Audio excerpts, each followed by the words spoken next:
La idea es que esta es la tercera sesión ya teórica antes del curso. Digamos que dentro de la charla voy a tocar algunos temas que ya tocó Diego, un repaso y algunas cosas como generales. Ya debido por tiempo voy a ser más rápido con algunas cosas. Digamos que durante la presentación voy a usar algunas imágenes y diapositivas de Miguel César Moreno y Nibeli, que también han trabajado mucho cursos de anillamiento. Entonces va a tener varias partes dentro de la charla, y entonces esta primera parte es la de colectando datos biológicos de aves a través del método de capturas. Bueno, hay algo clave que siempre que uno va a un curso, y es la ética con la que vamos a trabajar las aves. Digamos que yo entiendo que a veces cuando uno acá en la universidad pues hace como las áreas de taxonomía y eso, es un poco como digamos más apresurada la cosa debido a las técnicas. Pero debemos tener claro que cuando nuestro objetivo de trabajo es tener el ave, tomar unos datos biológicos del ave, poderla marcar y luego tener esa opción de que pueda recapturar esa ave para que toda esa información la pueda estar recopilando, debo centrarme en la seguridad del ave. Lo que yo más quiero es que el ave se vaya bien, se vaya en buen estado, porque yo lo que quiero es que ella digamos, continúe con sus ciclos de vida, yo la pueda recapturar y pueda andar como en ese proceso, en ese monitoreo de andar recopilando datos año tras año, o bueno, o durante el tiempo que esté realizando mi investigación. Entonces, lo que yo quiero es minimizar totalmente ese riesgo que pueda tener el ave. Para eso, debo tener pues algunas pautas, algunas las hablaron con Pedro y con Diego, y entonces es que nosotros, como las personas que estamos utilizando las redes de niebla y estamos manipulando a las aves, somos los responsables de la seguridad y la salud de las aves. Entonces, para eso debo tener una manipulación con total cuidado, con total respeto hacia el ave. Entonces, yo entiendo que a veces entonces yo puedo poner la red, como ser más fresco, si tomo datos, si no tomo, pero acá digamos lo clave es eso. Primero, la seguridad del ave. La otra es garantizar que toda la información que yo esté tomando sea precisa, sea exacta.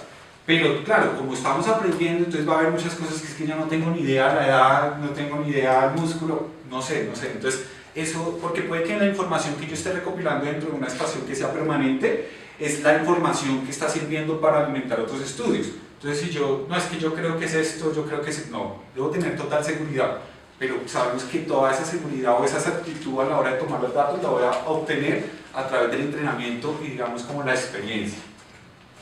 Entonces, a nivel, digamos, sobre todo en Norteamérica, pues se maneja algo que es el código de ética del anillador, y son esas pautas precisas a la hora que yo voy a montar una estación de anillamiento o de procesamiento de datos biológicos de las aves.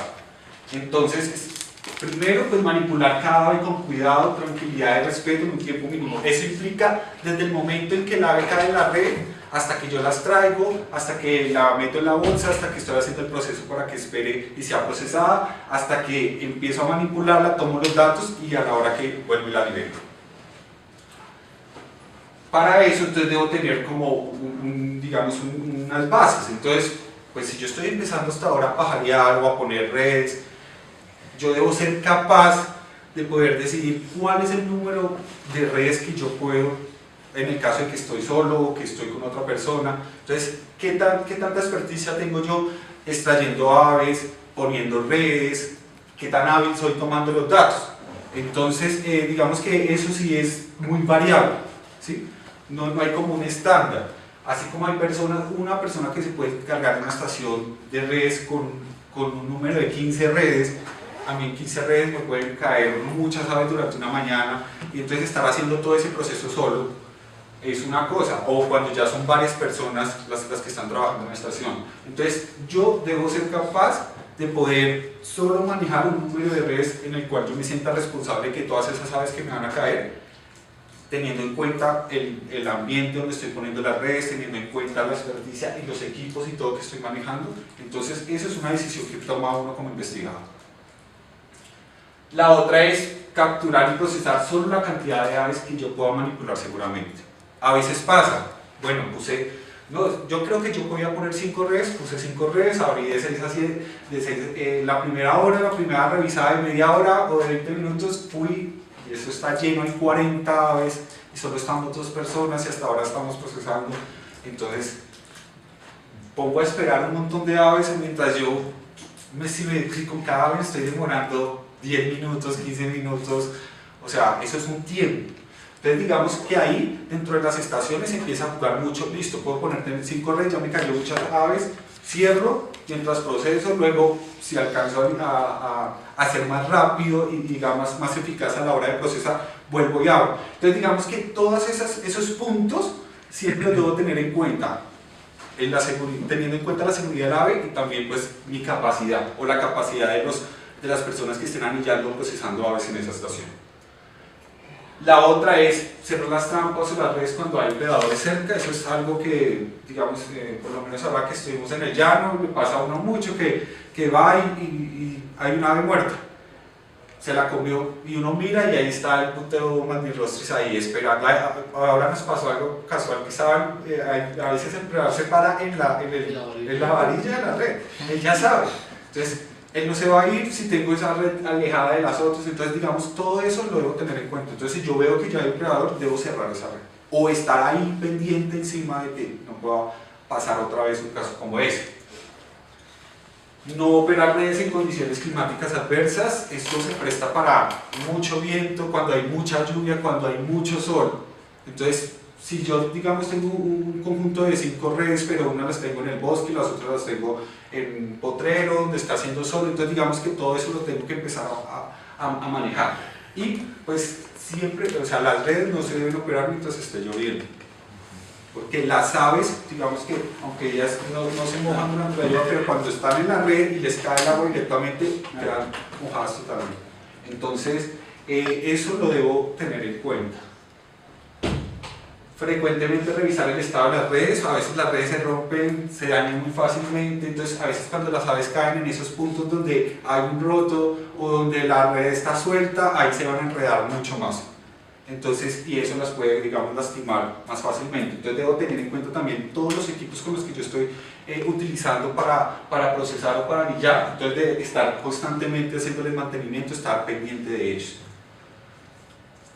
Bueno, en el caso de cuando soy yo el que estoy encargado de una estación donde estoy procesando aves y hay personas externas, siempre explicar.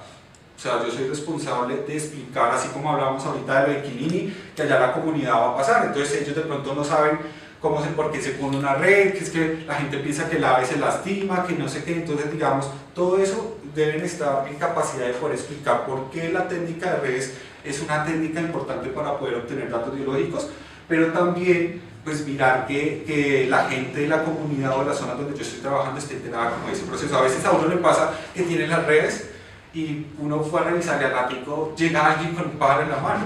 O ha pasado, hay gente, creo que eso le pasaba al profe Gáriga hasta con los estudiantes, que el alumno cortaba la red y llegaba, porque la gente se impacta de ver el ave ahí, y cortó la red para sacar el ave.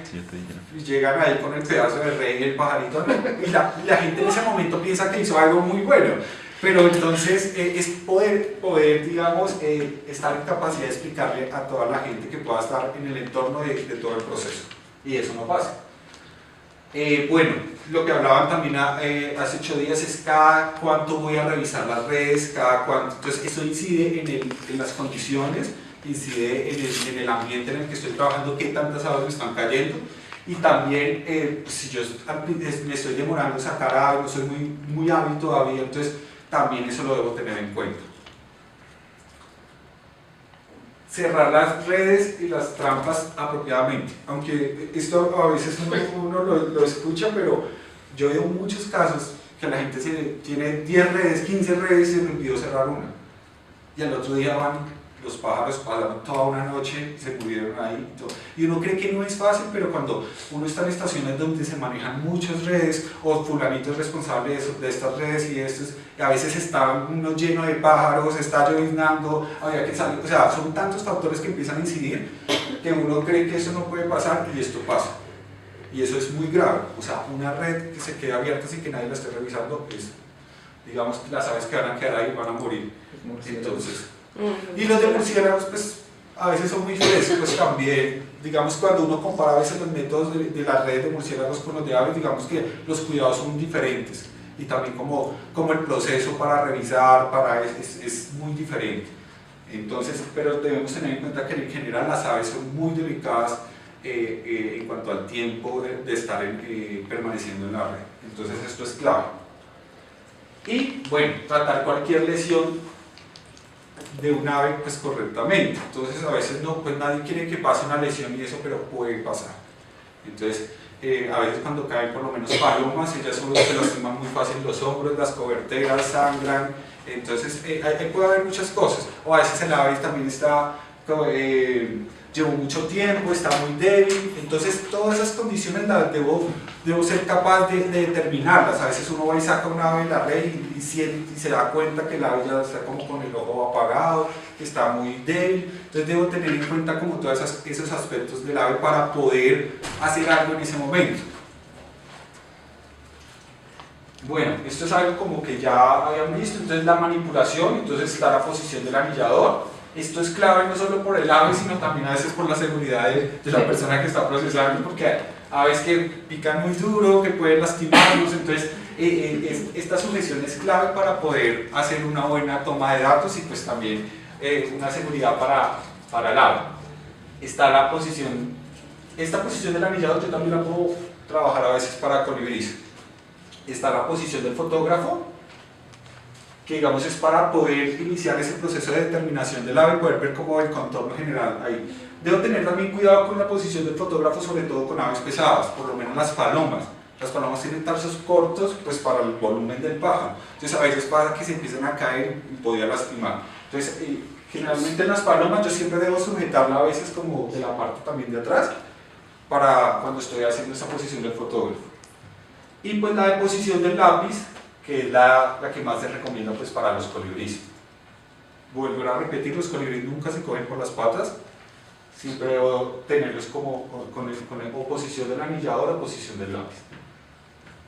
Esto es lo que hacemos. Entonces ya luego de que se extrae el ave de la red, debo tenerla en unas bolsas. Yo eso sí soy muy cansón con eso, es bolsas limpias. Porque pues a veces si usted lleva 4 días anillando y tiene todas las bolsas llenas de popó y todo eso, pues el ave ya sale manchada, sale todo, y pues por lo menos cuando cae un número alto de aves, entonces si yo ya voy a estar 3 días en un sitio, debo empezar a lavar bolsas si se cae. Entonces eso por lo menos siempre lo hago yo, entonces es clave. A veces cuando acaban las jornadas es también ser cuidadoso como en eso. Entonces hoy tuvimos una jornada de red, cayeron bastantes aves, a veces no se pueden lavar las bolsas de un día para otro, pero sí sacudirlas, como darles la vuelta, a veces quedan plumas, a veces quedan mucha popó, pero eso también es como por la misma seguridad del ave, porque pues yo la estoy poniendo en contacto como con el excremento de otra especie, o sea, uno no sabe, pues se pueden estar pasando algún tipo de infección o algo así, entonces también es por la seguridad de ellas.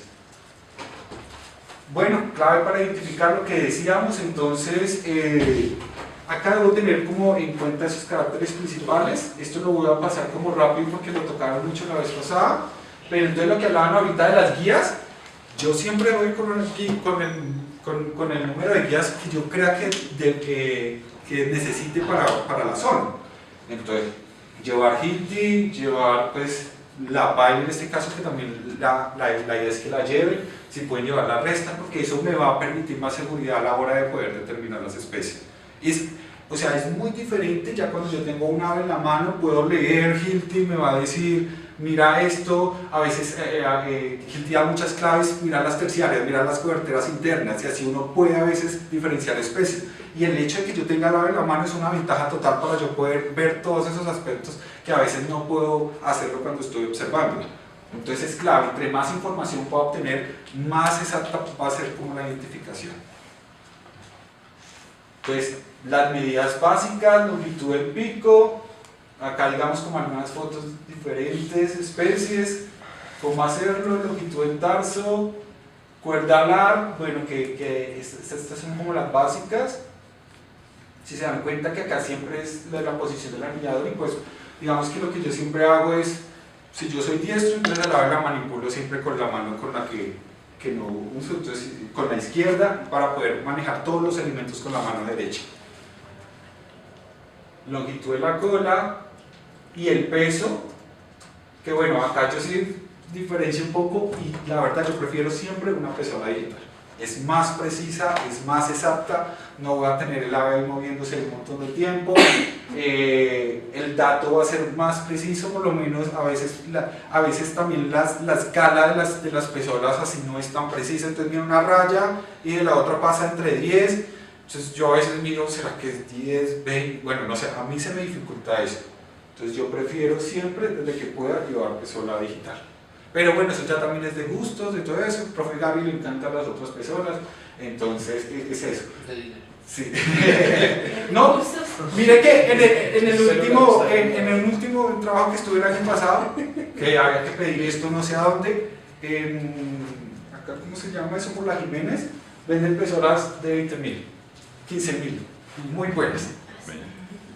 Cuando trabajan con pilas AAA y tienen peso algunas hasta 300 gramos, algunas hasta 500. O sea, me está dando un amplio rango para poder medir aves desde pequeñas y todo. Y digamos, a mí también la precisión, por lo menos, ustedes saben que con la otra persona yo tengo que cambiar. Entonces, si es el colibrí, debo tener una escala entre 10. Pero si ya es un paseriforme mediano, está la de 30 o 50. Pero si ya me cae algo mayor de 100, debo llevar otra persona. Acá la precisión para colibríes es muy buena. O sea, si yo he pesado cosas de 2.5, de 3 gramos y me da las diferencias entre eso. Entre un 2.5 y un 3 me va a decir 2.8.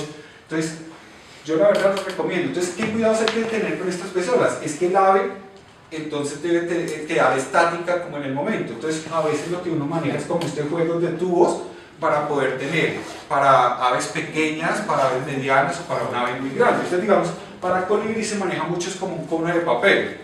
Entonces ahí yo meto el colibrí siempre que las alas queden como al interior tanto del cono o del tubo de papel. ¿Sí? Entonces, pues digamos que a veces la gente piensa que es que el ave se me va a volar y todo eso, depende de qué tan activa yo esté teniendo el ave, pero ya cuando el ave ingresa y toca como el fondo es más tranquilo. Hay algunos que tienen estos tubos no cerrados acá, sino son abiertos en ambos lados. Entonces yo lo que hago es tomar el último dato, es el peso, y ya cuando lo saco, entonces ya el ave como que sale por el otro lado y de una vez está libre.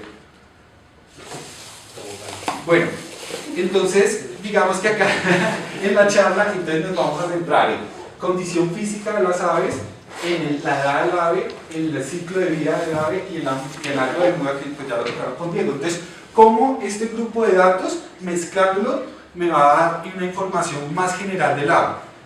Y así yo voy a poder saber más o menos en qué ciclo de vida está, qué edad puede tener y digamos en qué estado puede estar el ave en ese momento. Entonces, vamos a empezar con cráneo. Entonces, es básico, el cráneo tiene un proceso de desarrollo después de que el ave sale del nido. Entonces, el ave cuando sale del nido tiene una capa de cráneo muy delgada. ¿Y qué va a pasar? A medida que ella empieza a crecer, entonces va a salir una doble capa dentro del cráneo que va a ser como más fuerte. Entonces, ese proceso, dependiendo en el estado en que esté ese proceso, yo podría más o menos utilizar ese dato para apoyar o sustentar en qué edad está el ave o en qué ciclo de vida. Entonces, digamos que acá hay algo como muy gráfico. Entonces, tenemos un cráneo. Acá está el cráneo cuando sale del nido, que es una capa sencilla. Yo creo que acá los que han preparado les ha tocado una ave joven, se han dado cuenta como lo delgado que es eso, y a veces a uno no le gusta preparar una ave que no tiene un cráneo osificado porque se parte muy fácil y a la hora de regresar la piel, entonces a veces me queda más difícil y no me queda sólido el cráneo luego con la piel. Entonces empieza a crecer esa segunda capa de hueso. Pero a medida que pasa esa segunda capa de grueso, entonces van a haber unas celdas que unen esas dos capas. Entonces esas celdas son muy pequeñas y lo que va a pasar es que si yo tuviera una visión del cráneo por arriba, entonces voy a ver muchos puntos que me van a indicar que ese proceso de osificación se está dando. Y entonces, ¿qué va? Eso. Entonces, de una manera gradual, entonces, un ave que no tiene ningún grado de osificación a un ave que está totalmente osificada. Entonces lo que yo trato de hacer en campo, o bueno, digamos a la hora de tomar la osificación craneal, es poder buscar y ver qué tan qué tantas celdas o qué tan osificado puede estar el cráneo dentro de todo ese proceso.